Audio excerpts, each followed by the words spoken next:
विद्यार्थी मित्रांनो, आपलं स्वागत आहे DBN एक्झाम या यूट्यूब चॅनलमध्ये. आज आपण घेऊन आलेले मोस्ट इम्पॉर्टंट प्रश्न जे येणाऱ्या परीक्षेसाठी खूप महत्त्वपूर्ण आहे. चला मग आपण स्टार्ट करूया. पहिला प्रश्न आहे, विजेच्या दिव्यात खालीलपैकी कोणत्या धातूची तार वापरतात?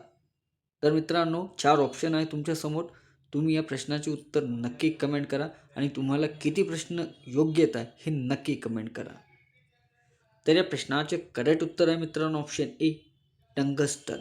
विजेच्या दिव्यामध्ये टंगस्टन हा धातूची तार असते, त्यामुळे प्रश्नाचे करेक्ट उत्तर ऑप्शन ए आहे. क्रमांक 2 आहे, खाण्याचा सोडा म्हणजे काय? योग्य पर्याय निवडा. तर या प्रश्नाचे करेक्ट उत्तर आहे मित्रांनो ऑप्शन सी, सोडियम बायकार्बोनेट हा खाण्याचा सोडा आहे, त्यामुळे या प्रश्नाचे करेक्ट उत्तर ऑप्शन सी आहे. प्रश्न क्रमांक 3 आहे, महाराष्ट्र विधानसभेची सदस्य संख्या किती आहे? महाराष्ट्र विधानसभेची सदस्य संख्या किती आहे? तर या प्रश्नाचे करेक्ट उत्तर ऑप्शन डी, 288. महाराष्ट्र विधानसभेची सदस्य संख्या ही 288 आहे, त्यामुळे प्रश्नाचे करेक्ट उत्तर ऑप्शन डी आहे. मित्रांनो, तुम्हाला व्हिडिओ आवडत असेल तर नक्की लाईक करायला विसरू नका आणि आतापर्यंत चॅनलला जॉईन झाला नसेल तर नक्की जॉईन करा, कारण असेच नवीन नवीन व्हिडिओ आपल्यापर्यंत पोहोचत राहील. प्रश्न क्रमांक 4 आहे, पृथ्वी स्वतःभोवती फिरते या क्रियेला काय म्हणतात? पृथ्वी स्वतःभोवती फिरते या क्रियेला काय म्हणतात? तर या प्रश्नाचे करेक्ट उत्तर ऑप्शन डी, परिवलन. परिवलन म्हणतात. पृथ्वी स्वतःभोवती फिरते या क्रियेला परिवलन असे म्हणतात, त्या प्रश्नाचे उत्तर ऑप्शन डी आहे. प्रश्न क्रमांक 5, पांढरे सोने पिकवणारा जिल्हा म्हणून कोणत्या जिल्ह्याला ओळखले जातात? तर या प्रश्नाचे उत्तर ऑप्शन डी, यवतमाळ. पांढरे सोने पिकवणारा जिल्हा म्हणजे यवतमाळ या जिल्ह्याला ओळखतात, त्यामुळे प्रश्नाचे उत्तर ऑप्शन डी आहे. प्रश्न क्रमांक 6, देशातील पहिली अणुविद्युत प्रकल्प कोठे उभारण्यात आला? तर या प्रश्नाचे करेक्ट उत्तर आहे मित्रांनो ऑप्शन ए, तारापूर. देशातील पहिली अणुविद्युत प्रकल्प हे तारापूर येथे उभारण्यात आलेला आहे, त्यामुळे प्रश्नाचे उत्तर ए आहे. प्रश्न क्रमांक 7, मुळशी सत्याग्रहाचे नेतृत्व कोणी केले? मुळशी सत्याग्रहाचे नेतृत्व कोणी केले? तर या प्रश्नाचे करेक्ट उत्तर ऑप्शन सी, सेनापती बापट यांनी मुळशी सत्याग्रहाचे नेतृत्व केलेले आहे, त्यामुळे प्रश्नाचे करेक्ट उत्तर ऑप्शन सी आहे. प्रश्न क्रमांक 8, महाराष्ट्राला एकूण किती किलोमीटरचा समुद्र किनारा लाभलेला आहे? तर या प्रश्नाचे करेक्ट उत्तर ऑप्शन बी, 720 किमीचा महाराष्ट्राला किलोमीटरचा समुद्र किनारा लागलेला आहे, 720. त्यामुळे प्रश्नाचे उत्तर ऑप्शन बी आहे. प्रश्न क्रमांक 9, भिल ही आदिवासी जमात खालीलपैकी मुख्य तत्व कोणत्या ठिकाणी दिसून येते?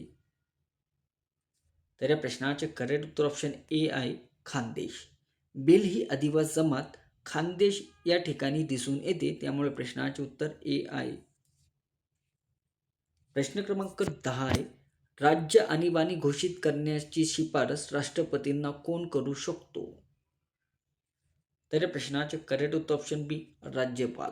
राज्य आणीबाणी घोषित करण्याची शिफारस राष्ट्रपतींना राज्यपाल हा करू शकतो, त्यामुळे प्रश्नाचे उत्तर ऑप्शन बी आहे.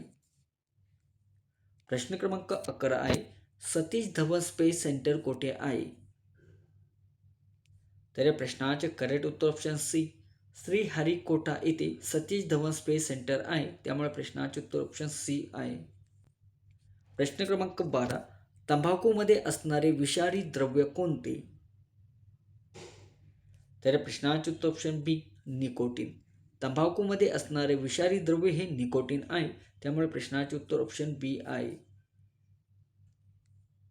प्रश्न क्रमांक 13, खालीलपैकी कोणी पीपल एज्युकेशन सोसायटीची स्थापना केलेली आहे? तर या प्रश्नाचे करेक्ट उत्तर option D, doctor Babasaheb Ambedkar यांनी पीपल एज्युकेशन सोसायटीची स्थापना केलेली आहे, त्यामुळे प्रश्नाचे उत्तर ऑप्शन डी आहे. प्रश्न क्रमांक 14 आहे, नागालँड या राज्याची राजधानी कोणती? तर या प्रश्नाचे उत्तर ऑप्शन बी, कोहिमा. कोहिमा ही नागालँड राज्याची राजधानी आहे, त्यामुळे प्रश्नाचे उत्तर ऑप्शन बी आहे. प्रश्न क्रमांक 15, पेंच राष्ट्रीय उद्यानास कोणते नाव देण्यात आलेले आहे? तर या प्रश्नाचे करेक्ट उत्तर ऑप्शन सी पंडित जवाहरलाल नेहरू राष्ट्रीय उद्यान हे नाव देण्यात आलेले पेंच राष्ट्रीय उद्यानास. त्यामुळे प्रश्नाचे उत्तर ऑप्शन सी आहे. प्रश्न क्रमांक 16. छत्रपती शिवाजी महाराजांनी सर्वात प्रथम कोणता किल्ला जिंकला? तर या प्रश्नाचे उत्तर ऑप्शन सी तोरणा किल्ला. छत्रपती शिवाजी महाराजांना सर्वात प्रथम तोरणा किल्ला जिंकलेला आहे. त्यामुळे प्रश्नाचे उत्तर ऑप्शन सी आहे. प्रश्न क्रमांक 17. रास्ता गोप्तर हे वृत्तपत्र कोणी सुरू केले? तर या प्रश्नाचे उत्तर ऑप्शन ए दादाभाई नौरोजी यांनी रास्ता गोप्तर हे वर्तमानपत्र सुरू केलेले आहे. त्यामुळे प्रश्नाचे उत्तर ए आहे. प्रश्न क्रमांक 18. भारतीय राष्ट्रीय काँग्रेसची स्थापना कोणत्या पुढाकारांनी झाली? तर या प्रश्नाचे उत्तर ऑप्शन ए आहे. एलियन हुम यांनी भारतीय राष्ट्रीय काँग्रेसची स्थापना केलेली आहे. त्यामुळे प्रश्नाचे उत्तर ए आहे. प्रश्न क्रमांक 19. बेरी हा आजार कोणत्या जीवनसत्व अभावी होतो? तर या प्रश्नाचे उत्तर ऑप्शन बी ब जीवनसत्वामुळे बेरी हा आजार होत असतो. त्यामुळे प्रश्नाचे उत्तर ऑप्शन बी आहे. प्रश्न क्रमांक 20 आहे. इंद्रावती नदी ही महाराष्ट्रासोबत कोणत्या राज्याच्या सीमेवर आहे? तर या प्रश्नाचे उत्तर ऑप्शन सी छत्तीसगड राज्यात. इंद्रावती नदी ही महाराष्ट्रासोबत छत्तीसगड राज्याच्या सीमेवर आहे. त्यामुळे प्रश्नाचे उत्तर ऑप्शन सी आहे. प्रश्न क्रमांक 21 आहे. महाराष्ट्रात 36 जिल्हा आहे मात्र जिल्हा परिषद टिंबटिंब आहे. तर या प्रश्नाचे उत्तर ऑप्शन बी 34. महाराष्ट्रात 36 जिल्हे आहे मात्र जिल्हा परिषद 34 आहे. त्यामुळे प्रश्नाचे उत्तर ऑप्शन बी आहे. प्रश्न क्रमांक 22. मराठी भाषेचे लेखन कोणत्या लिपीमध्ये केले जाते?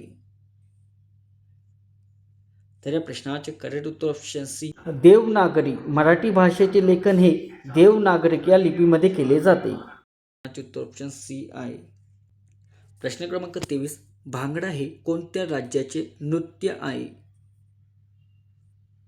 तर या प्रश्नाचे उत्तर ऑप्शन ए पंजाब. भांगडा हे पंजाब राज्याचे नृत्य आहे. त्यामुळे प्रश्नाचे उत्तर ए आहे. प्रश्न क्रमांक 24 आहे. विश्व आदिवासी दिवस कोणत्या दिनी साजरा करण्यात येतो? तर या प्रश्नाचे करेक्ट उत्तर ऑप्शन बी 9 ऑगस्ट रोजी विश्व आदिवासी दिवस म्हणून साजरा केला जातो. प्रश्न क्रमांक 25. जिम कार्बोनेट नॅशनल पार्क कोणत्या राज्यात आहे? तर या प्रश्नाचे उत्तर option B Uttarakhand. Jim Corbett national park हे उत्तराखंड या राज्यामध्ये आहे. प्रश्न क्रमांक 26. कागदाचा शोध टिंबटिंब या देशामध्ये लागला. तर या प्रश्नाचे करेक्ट उत्तर ऑप्शन बी चीन. कागदाचा शोध हा चीन या देशामध्ये लागलेला आहे. प्रश्न क्रमांक 27. मे 2026 मध्ये तामिळनाडूचे नवीन मुख्यमंत्री म्हणून कोणाची नियुक्ती झालेली आहे? तर या प्रश्नाचे उत्तर ऑप्शन डी सी जोसेफ विजय यांना मुख्यमंत्री म्हणून नियुक्ती झालेली आहे तामिळनाडूची. प्रश्न क्रमांक 28. DRDOने कोणत्या शहरात भारतीय नौदलाचे सोनार प्रणालीसाठी चाचणी आणि मूल्यमापन सुविधा सुरू केलेली आहे? तर प्रश्नाचे उत्तर ऑप्शन बी कोची. DRDOने कोची येथे भारतीय सैन्य दलाचे सोनार प्रणालीसाठी चाचणी व मूल्यमापन सुविधा सुरू केलेली आहे. प्रश्न क्रमांक 29. संयुक्त राष्ट्राद्वारे वर्ष 2026ला काय म्हणून घोषित करण्यात आलेले आहे? तर या प्रश्नाचे करेक्ट उत्तर ऑप्शन ए आंतरराष्ट्रीय महिला किसान वर्ष म्हणून संयुक्त राष्ट्राद्वारे 2026ला आंतरराष्ट्रीय महिला किसान वर्ष म्हणून घोषित करण्यात आलेले आहे. प्रश्न क्रमांक 30 आहे. ग्रामगीता हा काव्यसंग्रह कोणी रचला? तर या प्रश्नाचे करेक्ट उत्तर आहे मित्रांनो ऑप्शन ए संत तुकडोजी महाराज यांनी ग्रामगीता हा काव्यसंग्रह रचलेला आहे. त्यामुळे प्रश्नाचे उत्तर ऑप्शन ए आहे.